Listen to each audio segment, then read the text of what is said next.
If there were no Crimean Tatars, the world map would look different.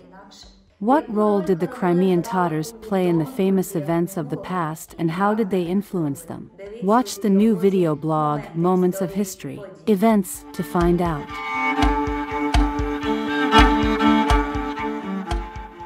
365 years ago, one of the most important alliances between the Hetmanate and the Crimean Khanate was concluded. It culminated in the Battle of Konotop, in which Ukrainians and Crimean Tatars defeated an army of thousands of Muscovites. But how did Hetman Ivan Vyhovsky manage to convince the Crimean Khan Mohammed Giray for Sofa to support him personally, and Ukraine in general? Vyhovsky had the idea to get closer to the Crimean Khanate for a long time, but he faced the difficult question of how to do it when some Sich members were against it. The latter relied on an alliance with Orthodox Moscovia, succumbing to Kremlin propaganda. Despite the disagreements in his government, Vyhovsky and several of his trusted men arrived in Bakizere in late February of 1658 under the guise of merchants.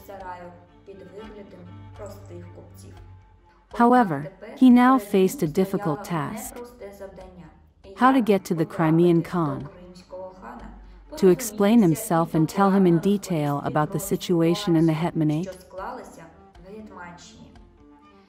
The hetman did not yet know that the situation in Ukraine had already been actively discussed in Crimea. The reason was Ivan Vyhovsky's demonstrative refusal to attend the Pereyaslav Rada. One of the prominent political figures of the Khanate, Vizier Sefergatsi, did not hide his sympathy for Vyhovsky's pro-European views. But Crimean Khan Mohammed Giray IV had his doubts. He needed guarantees that one day Vyhovsky would not do to him what Hetman Khmelnytsky had done to his brother.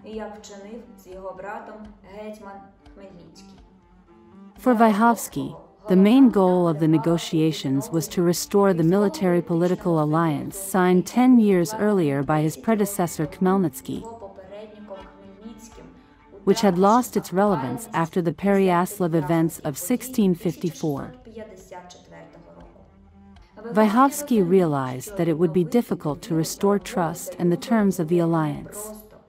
Mohammed Giray IV was the younger brother of Islam Giray III, a charismatic and tough ruler, strategist, and a diplomat. He was well aware that after Vyhovsky's refusal to sign the Pereyaslav agreements, Moscovia would increase the number of its troops in left bank Ukraine and act against the hetman. This was not in the interests of the Crimean Khanate. However, the Khan had doubts and did not agree to meet with the Ukrainian leader for almost a month. The hetman was helped by his long-standing ties with influential Crimeans.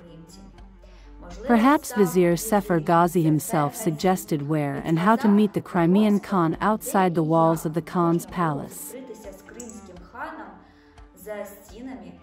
At the end of March, Vyhovsky traveled to the town of Eskiyurt, near Bakizere. Here was a Sufi monastery of the Mevlana order, whose patron was the Crimean Khan. On the territory of the monastery, the hetman met face to face with a man whom everyone here knew as Kamil. What the hetman and the Sufi talked about is unknown. But after this meeting, the doors to the Khan's residence were officially opened for Vyhovsky. In the history of the Crimean Khanate, it is well known that Khan Mohammed Giray IV was fond of Sufi poetry and wrote ghazals under the literary pseudonym Kamil. Mohammed Giray and Vyhovsky were able to reach an agreement. In March of the same year, the Crimean Khan announced at the State Council that he would provide military assistance to the hetman in the fight not only against the internal opposition but also against the external enemy represented by the Moscow Tsar. The pro-European policy of the Ukrainian hetman was supported in the Crimean Khanate, but not appreciated by the Cossacks.